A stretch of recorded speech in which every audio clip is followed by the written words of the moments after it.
말씀을 은혜 나누도록 하겠습니다. 오늘 우리가 보았던 문답은 칭의와 성화의 교리라는 주제를 말하고 있습니다. 16세기 종교개혁 당시에 칭의의 교리는 교회가 서고 지는 교리이다라고 생각하면서 중요하게 생각했던 교리입니다. 또한 오늘날 제2의 종교개혁이 필요하다라고 다들 말하는데요, 오늘날 많은 사람들이 관심을 가지고 있는 교리는 성화의 교리입니다. 왜냐하면 교회와 그리고 많은 신자들의 삶이 많이 망가져 있기 때문에 삶에 대한 중요도를 말하고 있는 것입니다. 여러분 어떤가요? 칭의와 성화의 교리, 여기에 여러분들은 어느 정도 관심을 갖고 계십니까? 칭의와 성화, 이렇게 약간은 딱딱하게 한자 교리 용어를 말하니까 좀 여러분에게 와닿지 않을 수 있어요. 제가 이것을 좀 질문으로 바꿔볼게요. 어떻게 하나님의 거룩한 백성이 될 수 있습니까? 그리고 어떻게 하나님의 백성으로서 거룩한 삶을 살 수 있습니까? 어때요? 이렇게 말하니까 여러분 좀 더 이 주제에 관심이 생기십니까? 오늘 본문의 히브리서 배경을 좀 본다면 여러분 아마도 이 주제를 좀 더 가깝게 느낄 거고요, 이 주제를 좀 더 알고 싶은 마음이 들 것입니다. 특별히 이 히브리서 배경 중에 수신자가 어떤 상황에 있는지를 보는 게 오늘 이 내용을 살피는데 굉장히 중요합니다. 히브리서의 수신자들은 구약 성경과 유대 성경에 매우 구약 성경과 유대 관습에 익숙한 히브리 그리스도인들이었습니다. 유대인들이었죠. 근데 그들은 1세대에게 복음을 전해받은 2세대 그리스도인이었던 것으로 보입니다. 그래서 10장 32절을 보니까요, 이들은 한때 신앙의 핍박을 받았었습니다. 그리고 핍박 중에, 그리고 34절을 보니까 다른 사람, 어려움에 처한 사람들을 돕는 그런 일들, 그리고 도움이 필요한 그리스도인들에게 넉넉하게 지원하는 일도 했습니다. 멋지죠? 매우 긍정적인 모습이 그 흩어진 히브리 그리스도인들에게 있었습니다. 그런데 그들의 신앙에 정체가 왔습니다. 신앙 정체, 성장을 멈춘 것이죠. 이 부분 굉장히 중요하니까 한번 그 부분 확인해 볼게요. 5장 12절로 14절 말씀 한번 보겠습니다. 히브리서 5장 12절로 14절 말씀 우리 같이 한번 읽어보겠습니다. 때가 오래되었으므로 너희가 마땅히 선생이 되었을 터인데 너희가 다시 하나님의 말씀의 초보에 대하여 누구에게서 가르침을 받아야 할 처지이니 단단한 음식은 못 먹고 젖이나 먹어야 하는 자가 되었도다. 이는 젖을 먹는 자마다 어린아이니 의의 말씀을 경험하지 못한 자요, 단단한 음식은 장성한 자의 것이니 그들은 지각을 사용함으로 연단을 받아 선악을 분별하는 자들이니라. 교회가 영적으로 성장하지 못하고 멈춰버렸습니다. 어떤 면에서 마치 우리가 나이가 들면 퇴화가 일어나서 치매라는 병에 걸리면 마치 지적인 능력이 어린아이처럼 되기도 하잖아요. 근데 마치 그것처럼 이들의 신앙이 어린아이와 같이 되었다라고 말하고 있습니다. 그래서 특별히 그 어린아이와 같은 신앙, 신앙의 정체가 있는 신앙의 가장 주요한 특징은 뭐냐면 깊은 헌신이 요구되는 단단한 말씀을 소화하지 못하는 것입니다. 즉 헌신과 대가, 순종이 필요한 말씀은 듣지 않으려고 하는 것이죠. 그렇게 소화가 안 되는 신앙입니다. 그래서 13장 9절을 보니까요, 그렇게 단단한 말씀을 소화하지 못하는 교인들이 도리어 좋아하는 정크푸드가 나옵니다. 그 정크푸드가 뭐냐면 여러 가지 다른 교훈들을 받았다라고 말하고 있습니다. 근데 그 여러 가지 다른 교훈들은 잘 먹고 잘 산 것과 관련된 교훈들, 그러니까 어쩌면 오늘날에는 그 기복주의적인 어떤 번영의 복음, 너 잘돼 잘돼 하는 그런 복음의 내용들의 교훈들을 많이 받은 것으로 보입니다. 분위기가 충분히 짐작이 되죠. 교회가 이렇게 신앙 성장의 정체를 맞으면, 그래서 단단한 하나님의 말씀을 소화하지 못하는 신앙이 되면 어떤 일이 벌어지나요? 당연히 한때 그들이 다짐했던 신앙의 헌신들로부터 떨어져 나가기 시작할 것입니다. 10장 25절에 그리고 한 가지 가시적인 현상, 그렇게 신앙 정체로 말미암아 오는 신앙의 가시적인 현상 하나가 나옵니다. 그것은 뭐냐면 교인들이 모이는 것을 싫어하고 모이는 것을 폐하는 그런 신앙의 형태가 되었습니다. 교회의 공동체성이 막 깨지는 거예요. 이제 더 이상 모일 이유가 없는 공동체가 되어버리는 것이죠. 결국 히브리 그리스도인들 안에서 핍박을 피해 다시 유대교로 돌아가려고 하는 움직임들이 일어났습니다. 즉 배교가 시작된 것입니다. 예수님을 뒤따르는 것을 포기하는 자들이 나오기 시작한 것입니다. 이건 굉장히 큰 문제죠. 심각한 문제입니다. 그래서 하나님은 지금 히브리서 기자를 통해서 하나님의 말씀을 지금 히브리 그리스도인들에게 주고 있는 것입니다.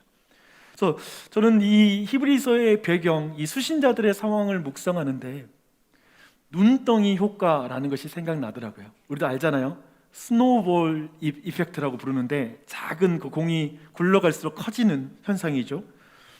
분명 처음에는 큰 문제가 아닌 것처럼 보이죠. 그 큰 문제가 아닌 것처럼 보이는 것이 바로 신앙 정체입니다. 여러분, 신앙 정체가 그렇게 큰 문제처럼 보이나요? 근데 우리에겐 생각해보면 다른 큰 문제가 있어요. 좀 우리가 큰 문제라고 보이는 것은 나이에 맞춰 이제 시간이 지나면 거기에 맞춰서 결혼을 하고 그리고 자녀를 낳고 우리의 자녀들도 그 나이에 따라서 지적으로 육체적으로 성장하지 않으면 이건 큰 문제입니다. 우리 아마 근심하고 여기저기 병원 다니고 하루도 편할 날이 없을 거예요. 아이들의 지적인 성장이 멈춰버리면. 근데 굉장히 그런 문제가 되는 건 굉장히 중요하죠. 그리고 어쩌면 우리의 동년배들이 사는 차를 나도 그 시기에 사기를 원할 것이고 나의 어떤 친구들이 사는 집, 그 정도 수준은 내 자신도 그 시기에 나도 그 정도 수준은 돼야 된다는 생각, 거기에서 조금만 뒤처지는 것 같으면 이건 굉장히 큰 문제죠. 우리를 굉장히 절망에 빠뜨리기도 합니다. 근데 잘 보십시오. 자신을 포함하여 주위를 보면 영적으로 성장이 멈춘 것 같은 그런 사람이 보이지 않습니까? 영적 성장의 정체, 그런 것이 보이지 않습니까? 헌신이 요구되는 말씀을 10년, 20년이 지나도 소화를 못하는 거예요. 옛날에도 그 말씀 어렵다고 말했는데 지금 뭐 모태신앙이고 수십 년이 지났는데도 나 이 말씀 너무 어려워요, 부담돼요, 아유 나는 이 말씀 너무 불편해요 라는 말이 여전히 바뀌지가 않는 거예요. 소화가 안 되는 거예요. 순종할 말씀으로 보이지 않는 거예요. 스스로의 신앙이 정체되는 것을 느끼는 이들은 어느 순간에 어떤 신앙과 그리고 교회에 대한 흥미와 열정을 잃어버리기 시작합니다. 일부 히브리 그리스도인들처럼 이제 영적인 말씀 그리고 이 영적인 양식을 먹는 것보다 먹고 사는 문제에 마음이 집중되기 시작합니다. 교인들이 만나서 나누는 주제에서 이제 하나님 말씀은 사이드 메뉴가 되고 주 메뉴는 먹고 사는 문제와 관련된 이야기, 아이들 양육 문제, 그리고 생활 정보와 관련된 여러 가지 교훈들이 교인들 모임의 주 메뉴가 되는 것이죠. 대부분의 시간을 그 이야기를 하다가 헤어지기 시작합니다. 그렇게 교회가 모였지만 주로 여러 가지 교훈들을 나누는 것에 집중하면 결국에는 모임에 대한 집중력이 현저하게 떨어지게 됩니다. 여러 가지 교훈, 다른 교훈들을 나누려고 굳이 이렇게 모일 필요가 있나라는 생각이 드는 거죠. 이런 이야기는 밖에 있는 예수 안 믿는 사람들하고 양육 문제, 아이들 학원 문제 뭐 이런 거 다 나눌 수 있으니까 내가 굳이 이 이야기 나누려고 이 사람들을 만나고 주일날 이렇게 힘들게 여기까지 왔나, 그렇게 생각이 들기 시작하는 것입니다. 점점 교회로 모이는 이유를 못 느낍니다. 그래서 지금 일부 히브리 그리스도인들은 이제 무력한 예수 공동체를 벗어나고 이제 과거의 유대 공동체가 그리워지기 시작하는 것입니다. 차라리 그리 가는 게 낫지, 별로 다를 것도 없는데 라는 생각을 갖게 되었습니다. 결국 유대교로 돌아가면 핍박받을 필요도 없고, 그리고 생활에 어느 정도 안정, 그 유대 공동체 안에서 안정을 가질 수 있기 때문에 굳이 내가 이렇게 신앙생활 할까라는 생각이 드는 것이죠. 굳이 예수님을 믿는 것이 그렇게 중요한 것일까? 어차피 한 하나님을 믿는 거 아닌가? 예수님은 마음으로만 믿으면 됐지 굳이 키를 쓰고 교회를 다닐 필요가 있을까? 왜 모이기를 힘써야 하지? 이렇게 그냥 마음 가운데 그런 회의적인 마음이 들어오기 시작합니다. 일부 히브리 그리스도인들은 한마디로 예수님을 믿고 신자로 사는 것이 그렇게 행복하지가 않습니다. 그리고 교회에 속하는 것에서 어떤 의미도 느끼지 못하는 상태가 되어버리는 것이죠. 그래서 신앙 정체가 이렇게 눈덩이처럼 커지면서 결국 배교로 이어지는 단계까지 온 것입니다. 지금 이 분위기를 여러분이 좀 깊이 공감하고 또 이 부분이 어떤 상황인지 좀 짐작해 보면 좋을 것 같습니다. 이와 같은 신앙 정체의 눈덩이 효과, 이것은 오늘날에도 반복되고 있는 것입니다.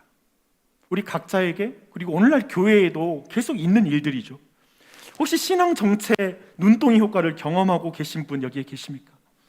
어쩌면 이 상황이 딱 나에게 맞는 이야기인데 지금 내게 일어난 일인 것 같아 라는 생각을 갖는 분 계십니까?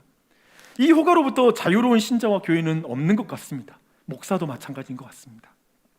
그래서 히브리 기자는 신앙 정체 눈동이 효과로 이제 과거의 종교, 유대교로 다시 돌아가고 있는 히브리 그리스도인들에게 설교하는 것이 바로 히브리서입니다. 그 설교의 메시지 중 아주 중요한 주제 중 하나가 칭의와 성화의 교리입니다. 히브리서는 매우 설득력 있게 말씀을 전해요. 그게 특징이에요. 특별히 한마디로 멈추세요. 과거로 돌아가지 마세요. 왜 더 나은 곳에서 더 나쁜 곳으로 가려고 하십니까? 라고 표현합니다. 특별히 더 나은 곳이라는 게 중요해요. 히브리서에서 더 나은이라는 관용구가 25회나 등장합니다. 그러니까 지금 유대교로 돌아가는 자에게 비교하면서 왜 나쁜 곳으로 도리어 가냐라는 걸 설득력 있게 하는 설교가 바로 히브리서인 것입니다. 그래서 히브리서 기자는 펄쩍펄쩍 뛰면서 말하는 것입니다. 제발 생각해 보세요. 이 표현도 많거든요. 제발 생각해 보세요. 계산 좀 해보세요. 더 좋은 곳에서 나쁜 곳으로 가는 사람이 어디 있습니까? 오늘 예를 들면 더 큰 집에서 더 작은 집 찾아 들어가는 사람이 어디 있겠어요? 더 좋은 차를 타고 다니다가 더 나쁜 차를 굳이 찾아가는 사람이 어디 있겠어요? 왜 그러세요? 그렇게 계산 좀 해보세요 라고 말하는 것입니다. 특별히 오늘 우리의 주제, 칭의와 성화의 이 교리의 주제를 지금 히브리 기자는 두 가지로 이렇게 말하고 있습니다. 여러분의 과거로 돌아가지 마십시오. 유대교로 돌아가지 마십시오. 지금 당신은 두 가지 나쁜 결정을 하려고 지금 있는 것입니다. 첫 번째 나쁜 결정은 예수님을 떠나서 제사장으로 돌아가는 것입니다. 제사장으로 돌아가는 것은 그의 아들, 하나님의 아들 예수 그리스도를 질밟고 그리고 믿는 자를 거룩하게 한, 의롭게 한 언약의 피를 부정한 것으로 여기는 죄입니다. 돌아가지 마십시오. 칭의의 복을 누리지 못하고 떠나는 것입니다. 돌아가지 마십시오. 이게 첫 번째이고요. 두 번째 나쁜 결정은 새 언약에서 옛 언약으로 돌아가는 것입니다. 이 결정은 당신을 새 언약의 백성으로 빚으시는 성령님을 욕되게 하는 결정입니다. 성화의 복음을 누리지 못하고 떠나는 것입니다 라고 말하면서 더 나은 것을 떠나서 왜 과거로 돌아가냐, 더 나쁜 곳으로 가냐라는 것을 지금 계속 설득력 있게 말해주고 있습니다. 오늘 이 두 가지를 볼 거예요. 무슨 의미인지 하나씩 볼게요. 먼저 왜 예수님을 떠나 제사장으로 돌아가는 건가, 칭의의 복을 누리지 못하고 왜 돌아가는가 라는 부분을 보겠습니다. 11절로 14절 말씀 볼게요. 11절 말씀만 제가 읽겠습니다. 제사장마다 매일 서서 섬기며 자주 같은 제사를 드리되 이 제사는 언제나 죄를 없게 하지 못하거니와. 보십시오. 인간 제사장으로 돌아가는 거잖아요. 인간 제사장으로 돌아가면 표현을 보세요. 매일, 자주, 같은 제사, 곧 반복적인 많은 제사 시스템으로 돌아가는 거예요. 그런데 그 제사 시스템은 언제나 라는 표현이 있죠. 언제나 죄를 없애지는 못합니다. 한계가 있어요. 근데 그리 돌아간다는 거예요. 3절과 4절을 보니까요, 황소와 염소의 피는 죄를 없이 하는 능력이 애초에 없다라고 말하고 있습니다. 그리고 인간 제사장의 제사는 죄를 없애기는커녕 죄를 다시 기억하게 하는 것뿐이다 라고 말하고 있습니다. 근데 왜 그리 돌아가냐 이거예요. 그래서 12절부터 14절의 이제 내용은 예수님을 떠나지 않고 예수님 안에 속하는 것이 얼마나 좋은 것인지, 그렇다면 예수님은 어떤 분이신지를 이제 비교해서 설명하고 있어요. 이렇게 말합니다. 그러나 오직 예수님은 십자가 위에서 단번에 죄를 위하여 희생 제사를 드렸습니다. 아까 매일과 같은 것을 반복하는 것과 대조적이죠. 단번에 그분은 제사를 지냈습니다. 그리고 예수님은 부활하고 승천하사 모든 죄와 사망의 권세를 밟아 깨뜨리셨습니다. 그 죄와 사망은 그분의 발 아래에 있습니다. 그 예수님의 보혈은 모든 믿는 자들의 죄를 깨끗하게 씻을 능력이 있습니다. 황소와 염소의 피와는 다릅니다. 예수님은 한 번의 제사로 택한 백성들을 영원히 온전하게 하십니다. 이 표현이 있어요. 영원히 온전하게 하십니다. 그렇게 친히 죄인을 위한 대속의 제물이 되신 영원한 제사장 예수님을 떠나서 옛 성전의 제사장으로 돌아가는 것은 칭의의 복을 버리는 분별 없는 행동이죠. 예수로 말미암는 그 놀라운 은혜를 버리는 행동이라는 것이죠. 그것은 어리석은 행동을 넘어서 매우 악한 행동이라는 걸 이제 볼 수가 있습니다. 오늘 문답과 연결해서 다시 한번 정리해 볼게요. 오늘 예수님께서 그 백성을 영원히 온전하게 하셨다. 그의 죽음과 부활, 승천으로 말미암아 영원히 온전하게 하셨다라고 선언하고 있습니다. 이 말을, 영원히 온전하게 하셨다는 말을 다르게 말하면 의롭게 하셨다라는 말씀입니다. 의롭게 하셨다.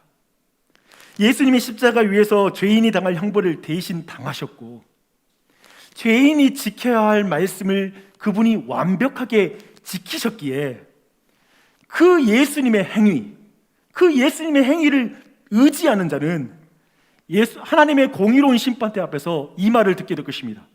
이 사람은 의인이다. 이 사람은 죄가 없다. 이 선언을 듣게 될 거예요. 이 판결을 받게 되는 것입니다. 우리가 지은 죄는 그리스도의 죽음으로 말미암아 이미 처벌받은 것으로 여겨지게 될 것입니다. 여러분 주의하십시오. 우리의 죄를 그냥 넘어가지 않습니다. 이미 처벌받은 걸로 간주한다는 것입니다. 그러니까 다시 그 죄를 물을 수가 없는 거죠. 똑같은 죄를 가지고. 그럼 불의한 일이 되죠. 이미 죄에 대한 책임이 다 예수님이 지셨으니까요. 우리가 하나도 행하지 않은 그리스도의 선한 행동들은 우리가 행한 행동으로 간주될 것입니다. 예수님이 행한 모든 일, 말씀을 다 이루신 것은 이제 내가 행한 것으로 하나님 앞에서 취급됩니다. 왜냐하면 내가 예수님 안에 있거든요. In Christ. 성경의 제일 중요한 표현이에요. 내가 믿음으로 말미암아 예수 안에 있기 때문에, 방주 안에 들어갔기 때문에 그렇게 평가를 받게 될 것입니다. 이것을 성경은, 신학자들은 칭의라고 부릅니다. 의롭게 여김 받았다라는 것입니다. 어떻게 예수님과 이렇게 연합될 수 있습니까? 성경은 믿음으로 말미암아 예수님과 연합될 수 있다라고 말하고 있습니다. 믿음으로 예수님과 연합했기 때문에 예수님께서 의로우신 만큼 그분을 믿는 자는 의롭습니다. 놀랍죠? 예수님이 의로운 만큼 우리는 의롭게 됩니다. 믿음으로 예수님을 머리로 둔 교회는, 우리는 예수님의 몸이잖아요. 우리의 머리이신 예수님께서 의로운 만큼 그분의 몸인 교회도 의롭습니다. 그렇게 간주됩니다. 이걸 칭이라고 말합니다. 의롭게 되었다라고 말합니다. 이것을 믿음으로 의롭게 되었다, 이신칭의의 교리라고 말합니다. 칭의를 히브리서 기자는 예수님이 한 번의 제사로 영원히 온전하게 하셨다라는 이런 표현을 쓰고 있습니다. 그러나 여기에서 주의할 것이 있어요. 영원히 온전하게 하셨다라고 말하잖아요. 그 말은 또한 의롭게 하셨다, 의롭게 여기셨다라는 말은 실제로 우리가 지금 죄를 짓지 않는다는 말은 아닙니다. 실제로 지금 우리가 완전히 의로워졌다는 말도 아닙니다. 우리는 여전히 죄를 지을 때가 있습니다. 그러나 우리는 이미 의롭다 여김을 받았고 영원히 온전하게 되도록 우리의 운명이 결정되었다라는 말입니다. 영원히 너희들은 온전하게 되었다, 그렇게 귀결될 인생이다 라는 것입니다. 이것이 칭의의 교리입니다. 이것을 믿으십니까? 히브리서 기자는 그래서 논리적으로 지금 설교하고 있는 것입니다. 이렇게 말합니다. 제사장도 죄인일 뿐입니다. 그는 당신의 죄를 없앨 수는 없습니다. 오직 그리스도만 우리의 의가 되십니다. 오직 예수 그리스도만 하나님의 의입니다. 당신이 그리스도 안에 있으면 나중에 하나님의 심판대 앞에 설 때 하나님은 그리스도만 볼 것입니다. 그리스도의 의만을 볼 것입니다. 하지만 당신이 그리스도 밖에 있으면 당신은 당신의 죄를 그대로 하나님 앞에 드러낼 것입니다. 그러니 좋으신 예수님을 떠나지 마세요. 그런 거 있잖아요. 어떤 상자, 예쁜 상자 안에 들어가 있으면 예쁜 상자가 보일 거 아니에요. 우리가 그리스도 안에 있으면 그리스도의 의가 보인다니까요. 그런데 그분을 믿지 않고 나 혼자 하나님 앞에 서겠다라고 다짐하는 순간에 나는 나의 모든 죄를 가지고 하나님 앞에 서게 될 것입니다. 그러면 그것은 비참한 일이죠. 비참한 일이죠. 히브리서 기자는 그래서 유대교로 다시 돌아가는 것은 단지 어리석은 행동을 넘어서요. 사실 계산 없는 행동, 분별 없는 행동을 넘어서서 이게 굉장히 악한 행동이라고 말하고 있어요. 29절을 한번 봐보세요. 이전 제사장으로 돌아가는 것은 하나님의 아들을 짓밟는 행동인 거예요. 그리고 황소와 염소의 피로 돌아가는 것은 자신을 거룩하게 한 언약의 피를 부정한 것으로 여기는 행동이라는 거예요. 그것이 부족하고 부정한 것이라고 여긴다라는 거예요. 그리고 26절, 27절에서는 그렇게 그리스도 밖으로 나아가는 자, 다시 유대계로 돌아가는 자들에게 무서운 말씀하십니다. 그들이 예수님을 버리고 옛 제사장으로 돌아가면 다시 그를 속죄하는 제사는 없을 거라고 말합니다. 다시 그들에게 기다리는 것은 이제 무서운 불의 심판만이 남아있다라고 말하고 있습니다. 예수님을 떠나서 옛 제사장으로 돌아가는 것은 칭의의 은혜를 이미 거절하는 거잖아요. 예수님의 제사를 안 믿고 돌아가는 거잖아요. 그러니 그를 다시 치유할 제사는 없는 것이죠. 참으로 그것은 어리석은 결정을 넘어서서 악한 결정이에요. 히브리서 기자는 하나님의 의이신 예수님을 떠나 유대교로 돌아가는 것은 차선이 아니라 최악의 결정이라고 말하고 있습니다. 우리는 그런 인식들이 있잖아요. 예수님, 기독교 다음으로는 가톨릭이 있을 것 같고, 그 다음은 유대교, 그 다음 유신론의 단신을 믿는 이슬람, 그 다음에는 무신론, 이렇게 좀 죄가 나눠질 것 같잖아요. 아니요. 예수님을 떠나서 구약으로만 돌아간다면, 유대교로만 돌아간다면 그건 차악이 아니고, 그것은 차악 정도도 아니고 차선도 아니고 최악인 거예요. 그러니 말하는 거예요. 지금 히브리 기자는 더 좋은 예수님을 떠나지 마세요. 왜 더 나쁜 곳으로 가요? 왜 예수님을 떠나요? 라고 이렇게 말씀하고 있습니다. 이게 첫 번째입니다. 두 번째, 새 언약에서 옛 언약으로 돌아가는 사람, 곧 성화의 복을 누리지 못하는 사람들에게 주시는 말씀이 두 번째 말씀입니다. 15절과 16절을 한번 보겠습니다.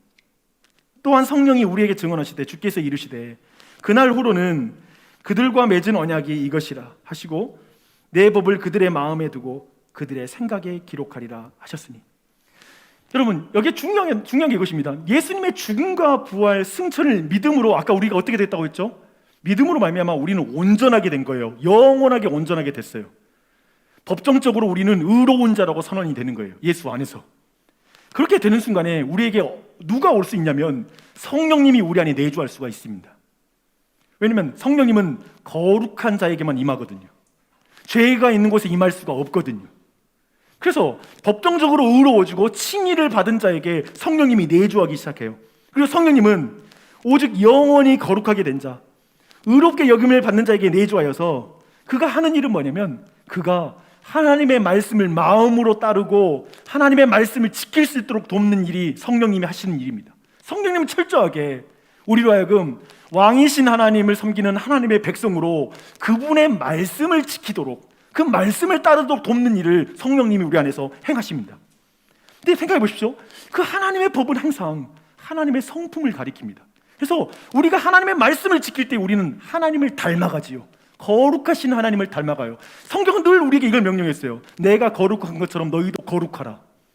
그러니까 그 하나님을 닮아가는 것이 바로 성경은, 우리는 신학자들은 성화라고 이름을 붙입니다. 거룩해진다라는 것이죠. 그 되어가는 과정이에요. 여러분, 이 사실이, 그러나 오늘 말씀이 분명히 말하는 건 무엇입니까? 우리가 스스로의 노력으로 의롭다 여김을 받지 않았잖아요. 칭의를 받은 게 아니잖아요. 그리스도의 공로로 그렇게 가능했죠. 그것처럼 우리가 실질적으로 거룩해지는 것, 의로워지는 데 있어서도 우리의 힘으로 되는 게 아니라 오직 성령님의 도우심으로 된다고 말하는 것입니다. 그리고 성령님이 하신 일이 우리가 그분을 닮아갈 수 있도록 돕는 일이 바로 성령님의 사역이라고 말씀하죠. 그래서 성령님이 우리한테 내주하시는 거예요. 성령님이 내주하세요. 이것이 얼마나 놀라운 은혜입니까? 그런데 지금 히브리 그리스도인들이 예수님을 떠나서 유대교로 지금 돌아가고 있는 거예요. 너무 큰 문제이죠. 새 언약에서 옛 언약으로 돌아가고 있습니다. 성령님의 도우심을 떠나서 이제 내 힘으로 하나님 앞에서 거룩해지겠다라고 다시 돌아가는 거예요. 나의 힘으로 내가 어떻게 되어보겠다라는 길을 결정한 것입니다. 그러니 이것이 악한 일이죠. 히브리서 기록자가 볼 때 이건 너무나 어리석은 결정입니다. 수고하고 무거운 짐진 자들아 다 내게로 오라. 내가 너희를 쉬게 하리라 라고 하신 예수님을 믿지 못하고 다시 벗어 던졌던 짐을 다시 짊어지는 거예요. 죄의 짐, 또 제사를 반복해서 드리는 거예요.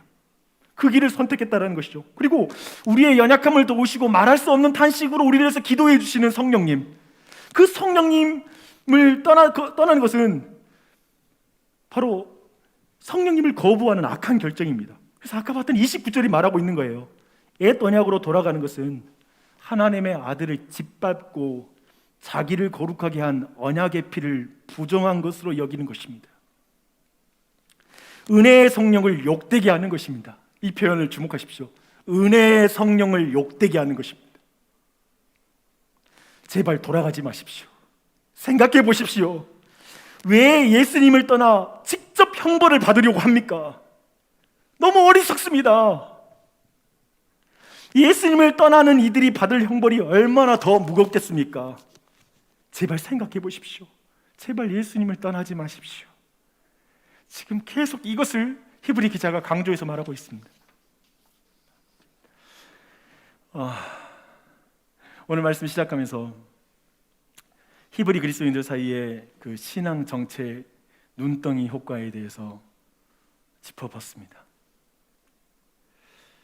아마도 그 말씀 들으면서 나와 상관없는 효과라고 생각하시는 분은 거의 없을 것 같습니다. 신앙 정체. 지난 목요일 아침에 스가랴 5장 본문으로 제가 설교를 수요일이네요. 수요일 아침에 제가 스가랴 5장 본문으로 설교를 했습니다. 그 설교를 마치고 정재용 목사님하고 이런저런 이야기 나누다가 그날 말씀이 되게 제게는 와닿는 말씀이었어요. 그리고 오늘 주제와 관련이 있었어요. 목사님께 이런 말을 했습니다.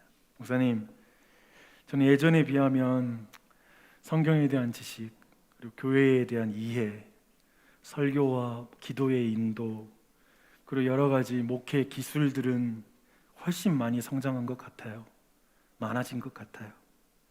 그런데 하나님의 사랑을 깊이 누리고 하나님과 친밀함에서 얼마나 성장했는지 모르겠어요. 솔직히 하나님을 사랑하고 이웃을 사랑하는 것에서는 전에 그렇게 성장이 있어 보이지 않아요. 그런 이야기를 하면서 신앙의 본질에 대해서 다시 한번 생각해 보았습니다. 최근에 저는 이런 시간을 많이 갖고 있습니다. 여러분은 어떤가요? 헌신이 요구되는 단단한 말씀을 소화하지 못하고 먹고 사는 것과 관련된 여러 가지 다른 교훈들을 쫓고 있지는 않습니까? 하나님의 말씀에 집중하지는 못하고 먹고 사는 것과 관련된 온갖 교훈들을 유튜브에서 뒤적거리고 있지는 않습니까? 생각해보면 참 이상하게 안 돼요. 성경 말씀 10분, 20분 읽는 것도 어려워요. 근데 유튜브는 1시간, 2시간, 우리가 인터넷 검색은 더 많은 시간을 쓰잖아요. 어쩌면 신앙 정체를 넘어서서 신앙의 깊은 침체를 맞고 있는 신앙인 여기에 계십니까? 그렇게 영적으로 침체가 되면 가시적으로 정말 교회 활동과 교회에 모여 있는 것이 싫어집니다. 별로 모이고 싶어지지가 않습니다. 결국 다 귀찮아지기 시작합니다. 이렇게까지 예수 믿을 필요가 있을까? 하나님은 마음으로만 믿으면 됐지 굳이 길을 쓰고 교회를 다니는 것이 무슨 의미가 있을까? 다 그렇게 신앙생활 하는데 내가 왜 굳이 먼저 희생하고 열심을 내야 되나? 이런 생각이 불쑥불쑥 들어올 수 있습니다. 기독교라는 종교를 떠나지는 않지만 예수님의 뒤를 따르는 제자의 삶은 떠날 수가 있는 것 같습니다. 교회를 완전히 떠나지는 않지만 마음과 삶에서 교회와 연대를 갖는 것, 거기로부터는 게을러질 수 있는 것 같습니다. 히브리 그리스도인들처럼 우리에겐 돌아갈 종교는 대부분 없을 거예요. 굳이 불교로 가야 되겠다 뭐 이런 결정하실 분은 거의 없어요. 근데 사실상 돌아갈 세속적인 삶은 있는 것 같습니다. 그냥 보이는 것을 위해서 여러 가지 유튜브가 말하는 여러 가지 다른 교훈들을 묵상하며 그 검색해 나가면서 그냥 거기에 내 삶을 집중하며 살아갈 수는 있는 것 같습니다. 그렇게 사실상 내 삶에서 과거의 삶으로 돌아간 이들도 있을 것입니다. 너무 놀라지는 마세요. 목사들도 영적으로 정체하고 침체하면 이 길이 정말 내가 걸어가야 될 길일까? 그냥 옛 직업으로 돌아가는 게 좋지 않을까? 이런 생각이 오기도 합니다. 침체하면, 정체라는 것은 참 무섭습니다. 히브리인들은 배교를 했지만 어쩌면 목사들은 아니면 어떤 사명자들은 자신의 그 사명을 놓아버릴 수도 있겠죠. 그런데 히브리서 기자를 통해 하나님은 우리 모두에게 말씀하십니다. 뒤로 물러서지 마십시오. No turning back. 뒤로 돌이키지 마십시오. 옛 과거로 돌아가는 것은 더 쉬운 길처럼 보이나 당신을 멸망으로 이끄는 길입니다. 쉬운 길이 좋은 길은 아닙니다. 예수님을 떠나는 것은 혼자 무거운 죄의 짐을 지는 것이기 때문에 그렇습니다. 좋지 않아요. 예수님이 여러분의 죄의 짐을 지는 게 더 좋아요.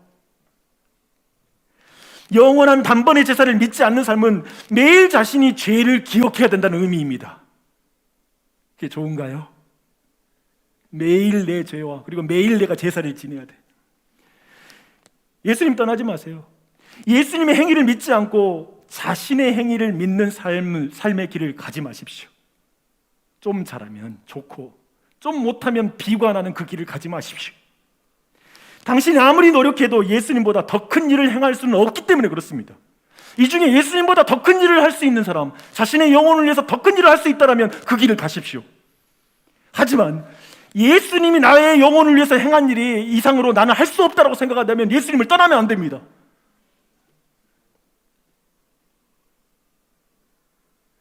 당신을 위해 말할 수 없는 탄식으로 친히 간구하고 도우시는 성령님을 무시하지 마십시오.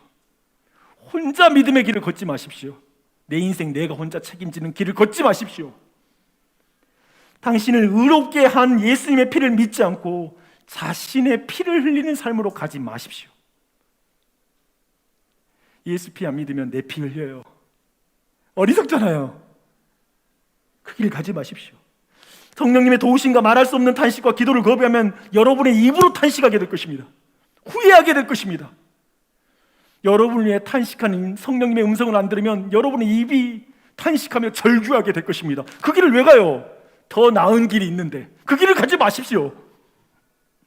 좋으신 예수님이 주신 칭의의 복, 성령님과 함께하는 그 성화의 복을 누리십시오. 그 길을 걸어가는 은혜가 있길 바랍니다. 이게 지금 히브리서가 말하는 메시지입니다. 주안의 사랑하는 여러분, 요즘 백신도 돌파한다는, 요즘 나온 대부분의 백신을 돌파한다는 델타 변이, 그것 때문에 방역 당국도 그리고 국민들도 많이 좀 상심이 되는 부분이 있는 것 같아요. 여기에 페루발 람다 변이가 또 생겼대요. 아이고, 정신없죠. 나중에 또 시간 지나면 이런 변이, 람다 그 이유까지 또 잡는 백신과 치료제가 나오겠죠. 근데 한번 생각해 보세요. 그때 델타가 돌파할 수 있는 백신을 맞겠습니까? 절대 안 맞죠. 람다가 돌파할 수 있는 백신 맞겠어요? 그런 치료제가 이미 나왔는데 안 맞죠. 그건 어리석은 거죠. 근데 이게 되게 악한 행동이 될 수 있어요. 뭐냐면 그걸 다 알면서 내 자녀에게 돌파될 수 있는 백신을 맞히겠다고 고집하는 거예요. 이건 악한 거예요. 아이의 생명을 위험에 빠뜨리는 것이니까. 히브리서 기자가 그 맥락에서 말하고 있습니다. 예수의 피와 성령님의 내주의 능력과 복을 버리지 마십시오. 그것이 가장 좋고 나은 것입니다.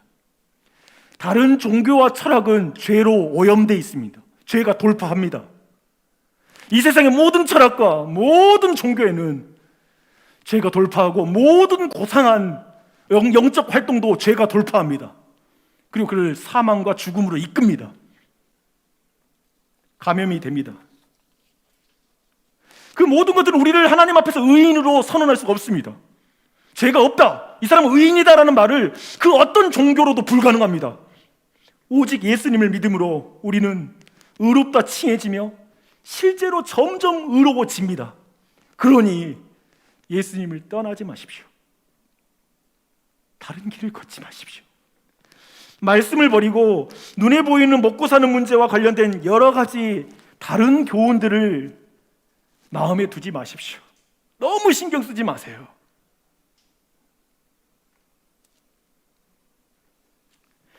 여기 말씀 마치면 좋은데 제가 한 가지만 더 이야기할게요. 칭의와 송화에 관련된 중요한 질문과 관련된 마지막 나음을 제가 좀 더 하겠습니다. 이게 제가 볼 땐 영적 침체와 그리고 영적인 정체를 경험하는 이들에게는 좋은 도움이 될 것 같습니다. 제가 생각할 때 오늘날 많은 그리스도인 안에 신앙의 정체와 그리고 침체를 넘어 혼돈이 있습니다. 오늘 칭의와 성화의 주제와 관련해서 그렇습니다. 믿는다고 말하는데 제대로 살지 못하는 문제가 있습니다. 분명히 믿음으로 의로워졌다고 말하는데 자신의 삶은 의롭지가 않은 것입니다. 죄가 너무 많은 것입니다. 그래서 스스로도 자신에게 짜증이 나 있습니다.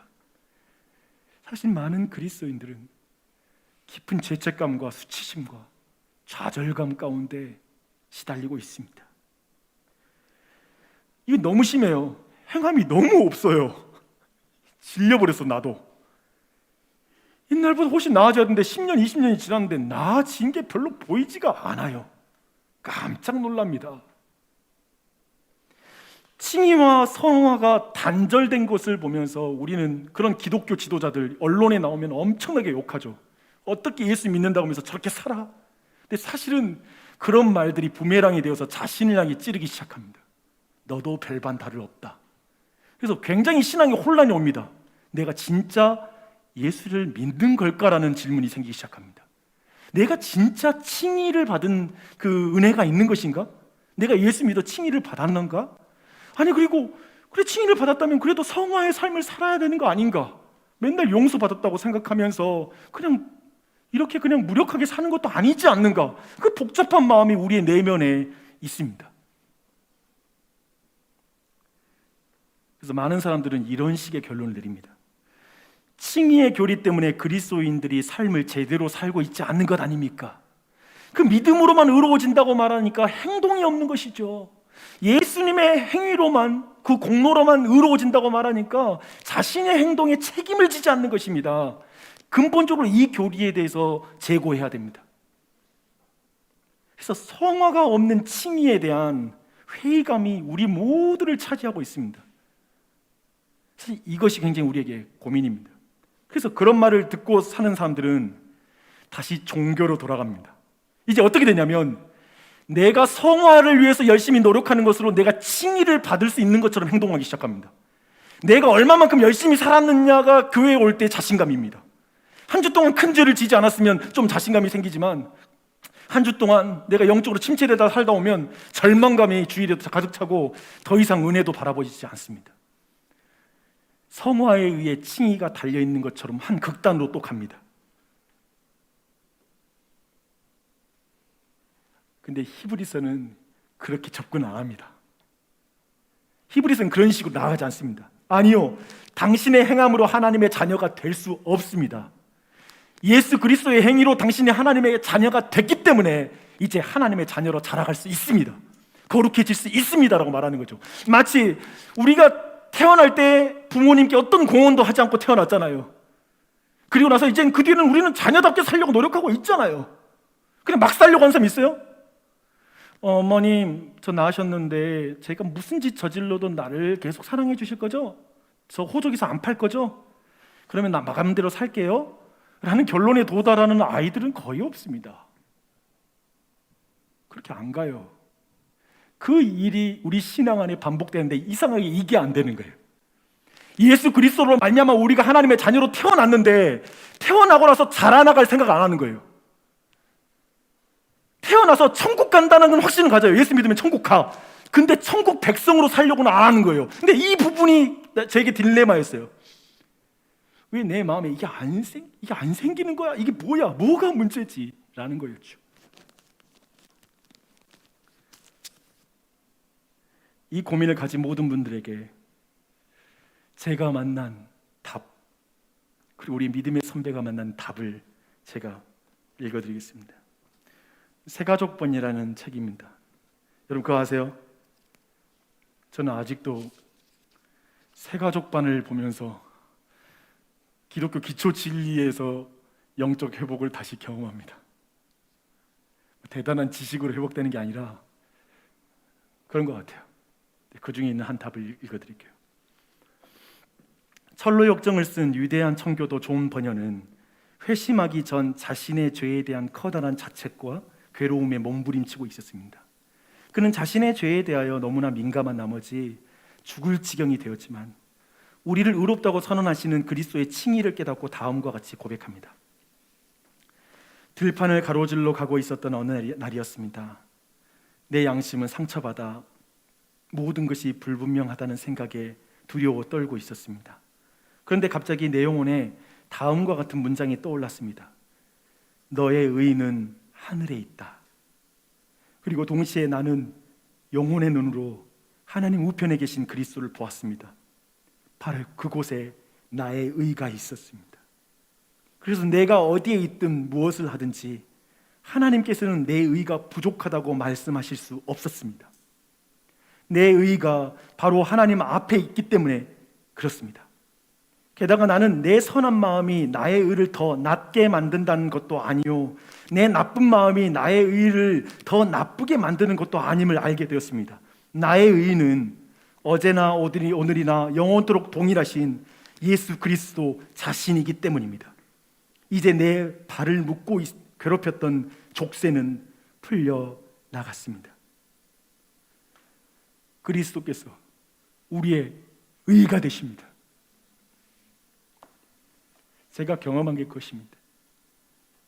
앞에 있는 저 박용주 목사는 영적인 정체와 때론 침체를 맞이할 때가 있습니다. 내 부족한 행동, 좀 더 노력하고 정말 내가 이런 죄를 짓지 않고 했으면 난 더 온전해질 텐데 스스로를 자책하고 아파할 때도 있었습니다. 그러나 언제나 더 열심히 노력해야 돼라고 했을 때 나의 형편은 더 나빠졌습니다. 언제나 그때마다 나를 건져낸 건 보좌 우편에 계신 예수 그리스도를 볼 때였습니다. 그분이 나의 의다. 그분의 행위가 나의 행위가 되었다. 그분의 십자가 나의 십자가요. 그분의 부활이 나의 부활이요. 그분이 보좌 우편에 하시는 것좀 나를 들러 올리셨다. 나는 영원히 온전하게 되었다.